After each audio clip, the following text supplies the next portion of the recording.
Hello and welcome back to another episode of the Ealing Road podcast, where on today's show, we're going to be going over another away win, back-to-back away wins for Brentford now in the league. Craig, how you doing, mate?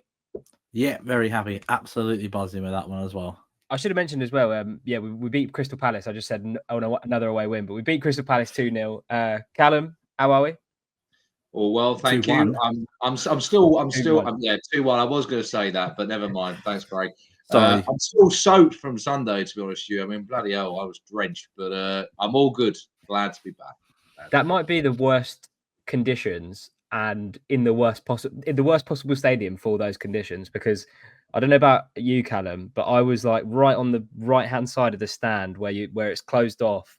So you're not packed by people, but on the right-hand side, you're like up against the wall, and then right to the left of you is just like the outside, and it was just the wind and the rain. It just didn't stop raining the whole game. But yeah. No, I was meant to be down the front, but I moved towards the back, not right at the back where you can't even see a thing. You may as well be at home. But no, they had a few seats towards the back of like the first tier as such. So I was like, right, that would do nicely. And then enjoyed what happened next. So yes, all good. Exactly that. We'll get into it. Just before we get going, remember to drop a comment down below, subscribe to the YouTube and Spotify channels, follow us on our socials at the Ealing Road, at Ealing Road Pod on Twitter. And if you haven't already checked out a video on my personal channel where I rate every Brentford player's season so far in a little tier list, which we've done together before, boys, around Christmas time, do go and check that one out. Feedback on it's been good so far. The link for that one will be in the description. Before we kick things off, I thought we'd do a tweet of the week / kind of transfer news, because there has been a few developments in recent days / hours, especially to do with the last person we're going to talk about. But we'll kick things off, boys. Jonathan Birchall, friend of the podcast, tweeted earlier this week, Roerslev has been in 131 of Brentford's 137 Premier League matchday squad, not involved in only 6 games. That's 96%, the highest of any Bees player to date. Obviously, we had the news in the week that Roerslev's completed a loan move to Wolfsburg with an option to buy, I believe. I know that the club said, I think they put out a few quotes from Phil Giles in the week, Callum, about Roerslev potentially fulfilling that option to buy and him actually leaving on a permanent basis. But just on the player, it was another really good performance from him again against Palace, and it kind of continued that turnaround in form post Fulham. And I've said it a million times, he's come under a lot of fire this season, and rightly so, because his performances haven't been to the level. But I think since that Fulham game, and I think since Thomas Frank rested him and then brought him back in for the next one, he has been really good, and we have to give him his props. And like Jonathan says on Twitter, 131 squad involvements out of 137 Premier League games. That is an incredible stat, and the highest of any Bees player to date, Callum. Absolutely. Everyone will remember most notably for the playoff final, setting up that second goal for Marcondes. But you're going to remember this player came in for £50,000 to go into our B team, and a few have broken through, but not maybe to the same extent of kind of what Roerslev has for us. I think it's a good time to kind of part ways. I feel that with a few players due to come back very shortly. His game time is most likely going to be limited, and he's at his peak at the moment in regards to price range. So you're gutted to see these kind of players go, because I think we're only down to 4 now that we're in the playoff final squad. But you feel at the age he is at 25, possibly a good time to move on. But you wouldn't have thought it was his last game though at Palace. Like, he didn't really make a lot out of it. The whole team came around and clapped the fans and whatnot, but there wasn't much from him, to be honest with you. So, but gutted to see him go, Mike. Gutted to see him go, and hopefully he does well in Germany. I'm sure he will. Well, it was a weird one, because like a couple of hours after the game, or maybe like an hour after full time, that was when the story broke that the deal was close to being done, and then it obviously got confirmed later that evening. But one of the players that would have kept Mads out of the team, Craig, is Michael Coyote, confirmed. Finally, we've signed a fullback, which has been needed, to put it lightly, for the last couple of seasons at least. We don't know too much about him. We've spoken about the transfer rumours, but even still, to get someone in that sounds like can play both at left back and at right back, and is quite highly rated from the Serie A, it's good business, it seems like. Well, he won the Italian Golden Boy, didn't he, I think it was last year he won it anyway. So he's obviously a good player, and he's only 20, and he's played a fair few times for Fiorentina over the last couple of years as well. So he definitely knows what he's doing. But it seems a bit silly to me still to let Roerslev go, knowing that, well, Rico wasn't involved this weekend again. Aaron Hickey's still not back yet, which means now our only fit fullback, we've gone 1 for 1. So our only fit fullback was Roerslev, now to Michael Coyote, well, and Keane Lewis Potter, of course, he's now our left back. But it kind of feels a bit silly to let a defensive player go. But like Callum said, if he's at his price peak, there's no point keeping a hold of him if his value is only going to decline. But yeah, I mean, he's been a fantastic servant to the club, Roerslev, and hopefully Michael Coyote can hit the floor running, and we can get a good performance out of him when he's available. I don't even know if he's got international clearance yet. Yeah, I'm not sure if Frank's press conference would have been today or tomorrow, but I'm assuming that he couldn't get international clearance for Sunday against Palace, but you'd imagine that a week later that we might see him feature against Spurs. I mean, and with Roerslev going, I wouldn't be surprised if he's chucked straight in. It was a weird one because Rico Henry wasn't in the squad, even though Thomas Frank had said in his pre-match press conference that he was going to be involved. So even if Coyote has international clearance and he comes out and says that in his press conference, I'm not sure how much weight we can put behind that. But Callum, another story that kind of broke, I want to say around a month ago, was that Aaron Hickey, when he signed a contract extension, and he said in the interview with the club that he'd be back on the grass in a few weeks. And I think an article came out on the Standard Sport today to suggest that he's going to be back on the grass in full training early next month, which again is another huge boost. And I'm feeling very optimistic today. So I'm gonna say that the Europe's back on now that we've got. I'll believe it when I see it, Mike. I'm not gonna honestly. I with all these injuries we've had, to be honest with you, Aaron Hickey has been a huge miss, and the caliber of the player, of what he is and what he has given to the team when he's played, so far for the club, although limited. He's been absolutely incredible. But hopefully, and yes, Europe is probably back on. If we get him back in, we're going on a European tour. But it'd be good to get him back in. Whether it's true or not in 4 weeks, we'll have to wait and see. Another one to keep an eye on, Callum or Craig, one of you, whoever wants to speak about it, is Wissa to Spurs. I don't know how much weight there is behind this one, but obviously this broke in the last couple of hours, so this is very fresh. And there's also an interview which I think the guy, is his name Sam, the new guy that covers Brentford quite a lot for the Hounslow Herald. Yeah, I would say. Yeah, Sam. He's doing a really good job of covering Brentford at the moment. So shout out Sam. But he's translated some of the quotes, and Wissa went on a French TV channel and spoke about the interest from Forest that was there over the summer and remains now. They've obviously had a £22 million bid rejected for Wissa. Thoughts to either of you on this? I mean, Wissa's been so good this season, but the links are now coming hard and fast. Do we think he's going to be one that we intend to move on in the summer, do you reckon? He'll go in the summer. Go on, Callum. Sorry, mate. I think he might go in the next few days, to be honest with you. I'm going to throw it out there. I can see a few shocks happening personally. And the team that comes to head, although it's not been mentioned, is Aston Villa, because Duran is looking likely to go off to Saudi. Depends what happens with, I think it's between him and another player at the moment. They can only sign one. Looks likely to be him. And apparently, according to social media in the last hour, Watkins, apparently a 60 million bid from Arsenal has been tabled. So who knows? I mean, honestly, not that they'd be stupid enough to get rid of two players, but if they got some money thrown around, what Aston Villa are like with sniffing around at our players.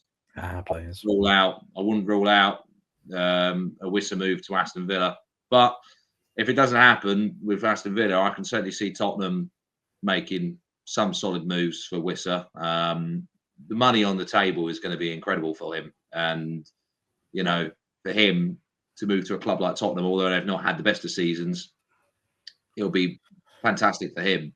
So I can see him going in the next few days, personally, to be honest with you. As Brentford, yeah. Go on, Craig. No, I don't think he goes this window. I don't think anyone in and around the first team goes, like an unexpected one. We kind of saw Mad Roerslev going when we got rumours that we were signing the right back. A lot of people thought that was going to be a replacement for Roerslev and things like that. So that one's not so much of a surprise, but I would be surprised if we let go. I mean, one of our target players, one of our big players. I mean, it would be almost as damaging, in my opinion, to let go of him as it would be to let go of like Bryan and Mbeumo already at this point of the season. So considering where we are, and if we're serious as a club to have a European push, which is crazy, we can't be risking selling a player now at this point of the season, knowing where we could be, especially with the fact that there are 8 places this year for European football, and we're only 6 points behind that at the moment. So we need to keep our players. And you wouldn't sell a player that's scored nearly 15 goals already this season, in my opinion. He'll get 20 plus, and he'll get price added to what he's going to be sold for in the summer. We'll make the most of it. He'll get the move that he wants to get, or whatever, if he wants it or not. He'll get that move. We'll get the money, and he can go and play for a 15th place Spurs if he wants to. Well, it is a bit odd timing. I think you're right, though. I think it would be as damaging as losing a Bryan and Mbeumo. And we've spoken about it on the pod sometimes, how like Wissa has been at times more influential than Bryan and Mbeumo this season. I thought he had a better game against Palace, and we'll talk about Palace now. Callum, initial thoughts from the Palace win. I thought we did remarkably well. I mean, only one away win all season prior to Sunday. It was a bit of a scrappy game, understandably, with the weather conditions in the first half. But we did very well in the second. Had some good opportunities. Got a good penalty, which, although I still think was slightly lucky, to be honest with you. There's a little bit of a grey area. Talking to a few referees I know with the decision, but we needed that luck, and it came our way. Fantastic second goal from Schade as well. Damsgaard, incredible once again. Slightly disappointing not to keep a clean sheet, but look, let's not get too greedy. It was a fantastic 3 points, and to win there for the first time in 70 plus years, not too bad really. So very happy all round. Any complaints with the lineup, Craig? I know we've talked about the midfield a lot, but I actually thought Vitali had one of his best games in recent weeks. And I think we'll talk about the penalties and stuff, but just kind of the lineup, the first half, they kind of merged into one for me, because it was terrible viewing from the stands because of how cold and wet it was. There wasn't much to shout about. And even though I would have liked to see like a Jensen in there instead of a Yoane, but I've said Yoane had a really good game, and we actually had quite a bit of possession in their half, I thought, in the first half. And I thought the way that we dominated in midfield was really impressive. I think that knowing the form that Crystal Palace had been in before we went into this game, an area that we want to be strengthening in is that midfield. And it doesn't surprise me that we did start Yoane out over Jensen as well, but we know what Jensen can do, especially as a deep line ball playing midfielder. Get my words out eventually. We know what he could do.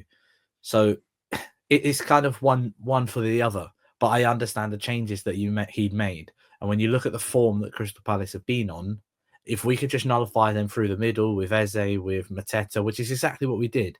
If we could nullify them through the middle, we could cause real damage down the sides. And that's exactly what happened. Exactly what happened. And you're right, we did cause damage down the sides. I thought Callum as well in that first half. I don't think and maybe that's just by virtue of the fact of the quality of the opposition that we've played away from home this season, but I've not seen Mbeumo, maybe not Mbeumo as much, but Wissa and Schade down that left, I thought were causing Palace all sorts of problems. And it was nice to see the front three kind of combining and Damsgaard getting in the mix as well. But again, like you, Craig, I was just surprised that Palace coming into it, they'd drawn 5 and won 5. They only lost once out of their last 11. And this was, Callum, the first kind of time that we'd gone away to an opposition, bar maybe Fulham and Southampton. But again, it was another test against an opposition side that are kind of in and around us, which is what makes it more impressive, that I thought, on the balance of the whole game, that we deserve to win. Obviously, Palace fans will disagree with that because they've been crying a lot on social media. They were crying after the game on Sunday as well. King Lewis Potter winding up a certain individual after the game. Yeah, no, that was brilliant. That was hysterics, I'll tell you. But we deserved the 3 points. Palace, you know, they're nothing under that manager. To be honest with you, you know, Nothing. nothing. They are nothing. Like, you know, they're just their fans. You know, they give it all that, and you know, they don't really do very much themselves. You know, they're having a dig at us for sitting down. Well, I'm sorry, guys. You know, you bang a drum between 5 of you, but you know, it's anyway. But listen, I'm going to get some hate for that, but no, listen, we deserve the 3 points, and we deserve the 6 points over the season. So thank you very much for that. You know, it was a comprehensive win. We let a guy score with his first touch for the club, so congratulations to him. Wasted a bit of time knee sliding in the corner as well, so fair play to him. Yeah, we did what we needed to do, and we came away with 3 points. So very happy. Yeah, I think I want to shout out before we get onto the second half. I want to shout out that Damsgaard clip that Brentford clipped up when he skips past 4 players and then nutmegs the last defender. And we'll talk about Damsgaard and his brilliance and how he continues to amaze. We've not heard about the extent of Norgaard's injury, Craig, but I actually thought when Jensen came on, he had a really positive impact in the game, brought us a bit further up the pitch, was linking with Damsgaard well, but it was nice because I kind of feared. Did you fear for the worst when Norgaard went off? I thought we'd lose a little bit of balance in midfield, and we don't know the extent of the injury, but we hope it's not too long. Well, the amount of times that we've spoken about Christian Norgaard recently and the impact that he has when he does play, he's the player that we're going to need to replace the most when he's going to be moved on, or he's going to become a more senior figure within the team, because he's been here for what, like 5-6 years now already, and he's not getting any younger. But yeah, you worry about any Brentford player. That's the problem. When any Brentford player gets injured, you don't know whether it's going to be 1 game or 2 years. Aaron Hickey, Rico Henry. So like anything could happen. So you just worry about any player that goes off injured with this football club, because you just don't know what's going to happen. 1 game or 2 years. That is brilliant. That's so true. You just don't know, do you? That's the thing. So yeah, but that's where we're at. But you're right. Jensen comes on, he fills that gap, and he does it really well. We know what he can do when he's on the pitch, and I just literally said it 2 seconds ago that Jensen can be the deep line ball playing midfielder, and Janelt can do the job. There's been a lot of talk between Janelt and Roerslev on social media over the last few weeks as well, but we know what Janelt does. He might not be a fantastic footballer. We've spoken about that so many times on the pod about him not being a fantastic footballer, but he does his defensive duties and he does them well. He does them consistently, and he always drops. He always drops a 7 out of 10. He never lights the world on fire, but he never really has a stinky game. He just drops a 6.5, 7 out of 10. Every game is consistent, does his job. But we know what Jensen can do, and he brings a little bit more attacking prowess to the side, and it lets Damsgaard run a bit further forward. It lets Bryan, it lets Wissa, it lets Schade go a bit further forward as well, and that's where we can damage teams. And that's exactly what happened when he comes on the pitch. Let's talk about the big moments then. Second half, I think we were on top for large majorities of it, and then it kind of that kind of crazy 5-minute spell, I want to say, where we had a couple of chances, and then Keane Lewis-Potter kind of drifts one in. It looks like it's about to go in, and then Henderson pulls off a good save. But then obviously there's the big flashpoint of the game. I'll hand over to you, Callum, because you said there's a bit of a grey area. I actually thought if it's not given against Collins, then it's given for Will Hughes' handball. He's got his hands up there. No, it was more. I'll tell you what it was, Mike. It was more absolute stonewall pen. To be honest with you, I think the first one should have been given. Really, to be honest with you, it's more the aftermath. To be honest with you, with regards to the retake, like, right, okay. You know, I think, you know, although Gay was in the area, when the ball was taken, when the kick was taken, you know, if when Mbeumo touches that ball, then he's offside. I said it when he hit the post and it went straight back towards him. I was like, if he touches that, he's offside. But no, Gay takes him first, and you know, if you're looking at that as a, you're thinking as a defender, you're like, well, you know, first of all, let's clear the lines. But if he left it, let him watch it, he's offside. So it's, but all fun and games. He got to retake it. We got to see Wissa even celebrate him before, you know, even Mbeumo put the ball in the back of the net. So, but no, stonewall pen. Yeah, I think at least for the first one, the handball, I don't think I've ever heard a stronger handball shout from an away end or from a stadium before. Because like all of the players' hands went up, all of the away ends' hands went up, and it was such a strong shout that I actually thought when Collins was going in for it, I couldn't believe that he'd not blown for the first one. And then when he blew his whistle, I was thinking, is he blowing for the handball? Is he blowing for the Collins challenge? But I actually thought the handball was more clear cut anyway. But like you say, I feel for Mark Gay because when he's coming back onto the ball, he's not thinking about the fact that if he leaves Bryan and Mbeumo to touch it, then he's going to be offside. He's just trying to get it clear. But like Palace fans saying they feel hard done by, if it's in the rules, then it might be a stupid rule. But if it's in the rules, I don't give a shit. I'm taking the goal. That's what I say at the end of the day. And we did. So thank you very much for the penalty, and thank you very much for the 3 points. That's all I can say about them this season, and the other 3 points at the start of the season. Let's talk about the second goal, Craig. Let's talk about the second goal because Damsgaard, another assist. That's 8 for him this season. And another difference-making performance from him. Not my man of the match. I think we're going to talk about someone that was my man of the match and everyone's man of the match.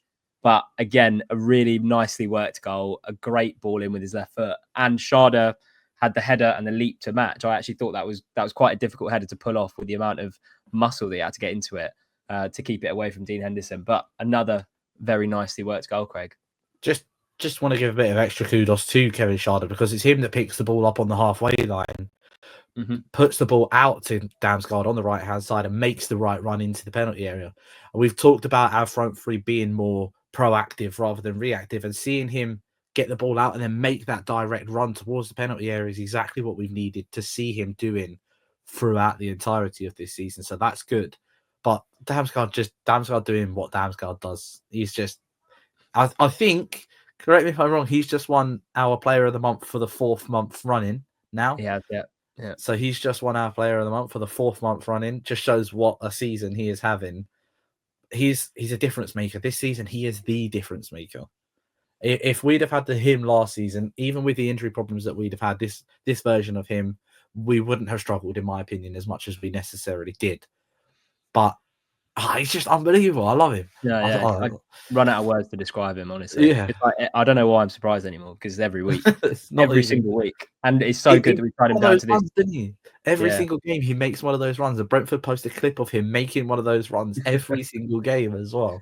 No, it's mental. It's so good that we tied him down to a new contract as well, because I think if we mentioned it on the last pod potentially, but like if we'd have lost Bryan, Wissa, Damsgaard, and some other names in the same window, then I would have been very worried. But we've tied him down to big contracts. Even if he does attract interest in the summer, we're going to demand a shitload of money, which is what we like to hear. Show me money.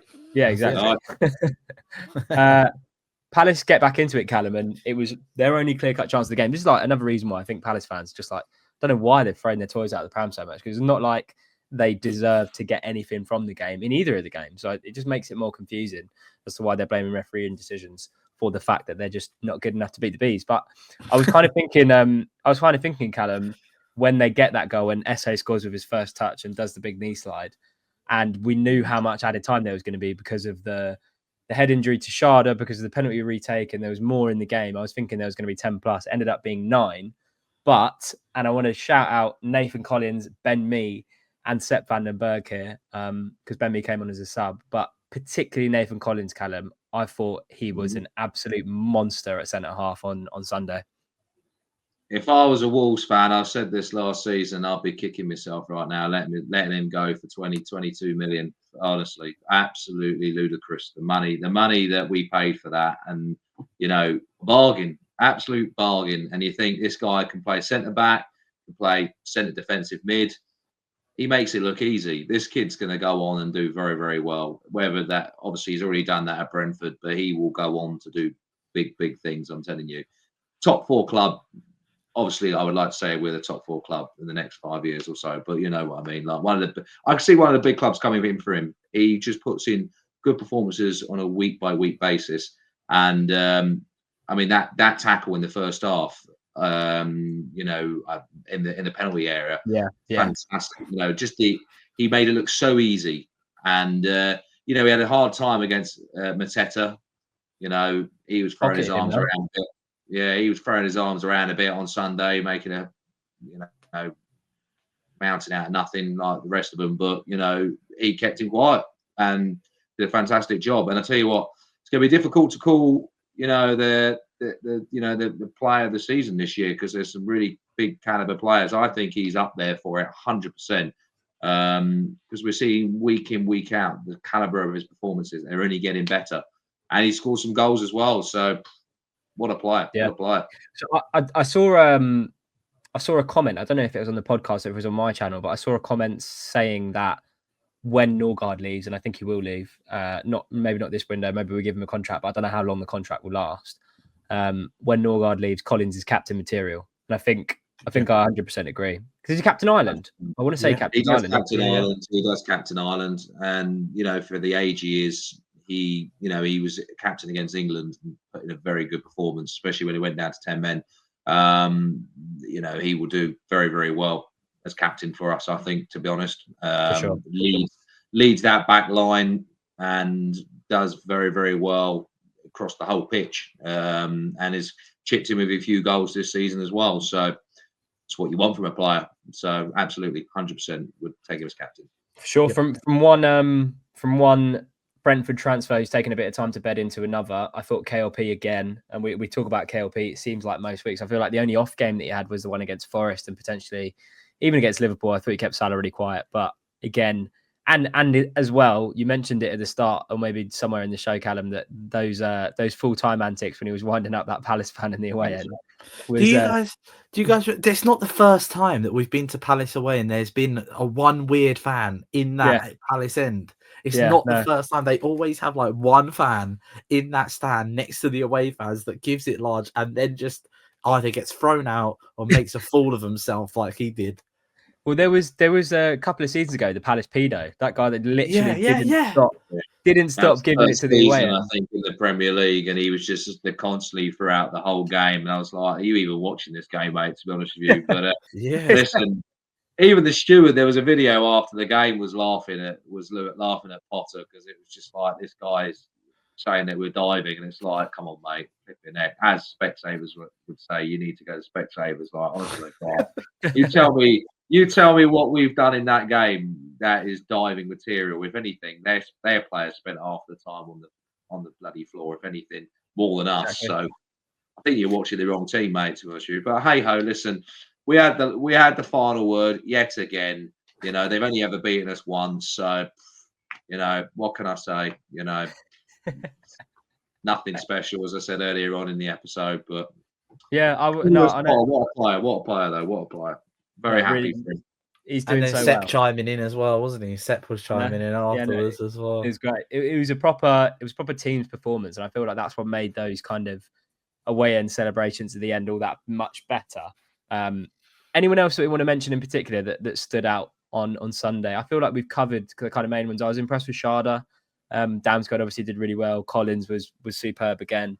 And obviously we mentioned Mads at the top of the show, but is there anyone else or anything else you wanted to mention from the game boys before we move on? I'm going to stick to my guns and stick with the boys and just say that I thought, considering the weather conditions and everything, that Mark Flecken had a really good game. Actually just dealt with everything that he had to deal with. And when you're playing football in those kind of conditions as a goalkeeper, it's very, very difficult. So kudos to him. Goalkeeper union, Craig. GKU. Should we move on to? Should we talk about Spurs then? We might be doing a Spurs preview this week, depending on if Flav is not too busy. But I'd imagine the life of a Spurs fan at the moment, especially like a person that does content in the way that he does, is extremely busy at the moment. My question is there a better time to be playing Spurs? Lost last 2 home games. Spurs won in the last 7 away from home. It's relegation form. It really is relegation form. I don't think they are going to go down, but I said in my last YouTube video that this one is one to bookmark for goals. But I actually just think if bar sort of no big injuries, nothing that comes out in Thomas Frank's midweek press conference, that we actually could, and I don't want to jinx this, but I think we actually could put on a bit of a show at the G-Tech on Sunday. I don't know what you boys think, Callum. It's got 0-0 written all over it. I mean, look, listen. As long as we don't lose them, I do. I don't. They're like Arsenal. I don't like their fan base. I think there's something about them when we go to White Hart Lane. They're just. They get on my nerves ever so slightly, and I would love to do one over them. I mean, I called it last season when we played in his first game against Ange, and I said the way they were playing, I said this guy won't last very long as manager. You know, he's won the league in a pub league. Congratulations to him. And then, you know, he's throwing his toys out the pram at the moment. You know, there's 2 games in a row now where someone's giving it a bit of that, and he's walked back and he's giving it back, and he's just like, true, they are relegation form. But I would love to see Tottenham go down. I think you can imagine the protests against Levy. They're bad enough as it is. You know, do you remember that time when Eric Dyer went into the stands when someone had a few digs at him, and I was like, we need a bit more of that. I think, like, it's like, but I can see as long as Madison's not playing, because he always turns up against us. Him and Johnson, I mean, those two wind me up because they always tend to do something against us. But I would love to smash them on Sunday and on television as well. I would love it. I would absolutely love it. I'm getting ripped apart here by 2 London clubs in this episode, but I'm telling you now, what a joy it will be to walk away from the G-Tech, smashing them finally, and on live television. So there you go. Brentford, don't let me down, please. This might get some views from talking so controversially this evening, but I haven't been on the series for a while, so I've got some catching up to do. But do you reckon if we beat them, let's say we beat them quite heavily, like 3 or 4-0, which is possible, by the way, that could be Ange's last game?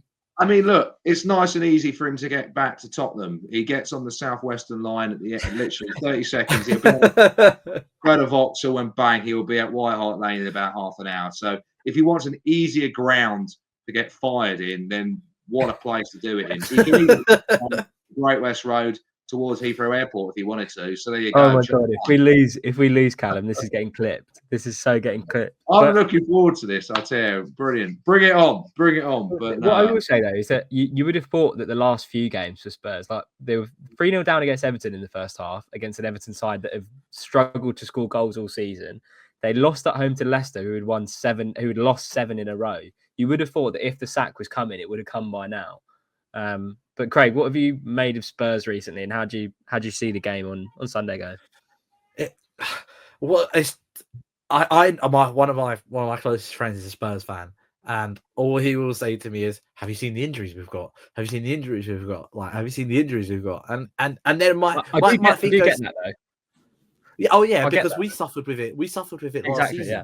We proper suffered with it last season. I mean, I think even after 8 games this season, we had 9 players out injured. I mean, that does include like Rico, who was never going to play this at the start. Hickey, Gustavo Nunez, Thiago. I mean, Ben Mee was out. Pinnock was out. Everyone was bloody injured again for us at the start of this season. So I do understand where they're coming from. But Spurs are supposed to be part of the Big 6, top 6. That's the team that you look at and you go, okay, even their second string side is going to be a bloody difficult side to beat. But they just don't seem to have a second string side, and it's confusing because they've been in Europe however many seasons. They haven't struggled when they've played in Europe, and now all of a sudden it's an epidemic at the football club because of injuries. So how have they coped? How have they successfully coped in previous seasons, and now all of a sudden this is not working? That one I don't know. I think it'd be so funny to beat them. And the stat that you put in mentioned at the start before we started talking about Spurs, lost 2 of the last 3 at home. That is us. We've lost the last 2 of the 3 at home, and they've obviously won 1 in the last 7 away from home. Is this a game where like both teams lose somehow, or it's like got 0-0 written all over it in my head? This is the first time this season we played. So I mentioned that we played like the kind of big 3 at home now in terms of who's up there this season: Arsenal, Forest, and Liverpool. And this is like the first one against the rest of the bunch. So if there's an indication, well, I mean, Spurs aren't obviously in that established top 6 this season. They've been pretty terrible. But I guess it's one where we, as we'll approach the other games against Man United at home, who are kind of in a similar situation to Spurs, and Chelsea, who are starting to see that little kind of Maresca drop off that they saw at Leicester last season. I mean, it's good. Would you like to see any changes, Callum? Because I think the gung-ho approach from Thomas in terms of setting up in a 4, I doubt that he didn't play a 5 when we were playing Tottenham away. So I doubt he'll set up in a 4 in this game. I would like personally to maybe see a Jensen come in for a Yanelt or a Yarmo or a Fabio. Well, Obviously, I think that depends on the Norgard injury as well. I think we need to be very careful with the game. I mean, we can't go all gun ho like we did at their place. You know, we played right into Tottenham's hands and we made them look very, very good and quite you know, they're not. And you know, I remember Yarmo, as much as I like Yarmolenko, you know, I think he's a good player. You know, I think sometimes he loses himself in that midfield. I think he's a very, very good player, but you know, sometimes you just need that player in there, that kind of who will hold that midfield together. And you know, although we might not have Norgard possibly on Sunday, I think Jensen does a fantastic job of that. Yanel does a fantastic job of that. Those are the kind of players I think are suited more to this game on Sunday. But I wouldn't change too much going forward. I think, you know, their goalkeeper, I think he's dreadful. Where the hell they've got him from, I have no idea. He's dreadful. He's absolutely. I think it's all right. No, he's got many mistakes. I'm telling you, he's making a mistake on Sunday, Mike, in the first half an hour. I tell you, well, we're going to lump in some long throws, and he'd probably drop one in his own net, knowing him, to be honest with you. But I think he's going to make a mistake. I'm telling you now. And you'll look at me if you're going to the game on Sunday and say, I told you so. And I'll be like, yeah, I'm always right. But, you know, it's... what we've also done now is we've switched. We said this, I'm sure we said this before the Arsenal game, before the turn of the new year, that with the run of fixtures that we've got, we need to be picking up points away from home, knowing the points that we've got at home. And I think since then, we've lost 3 out of 4 home games and 2 out of 3 away games. So we have completely flipped on its head. But Spurs, this is a fantastic opportunity for us to actually pick up first home win in what feels like, well, it would be, we haven't won at home this year. I mean, we've even lost to Plymouth at home this year, so this would be perfect for us to get the first home win.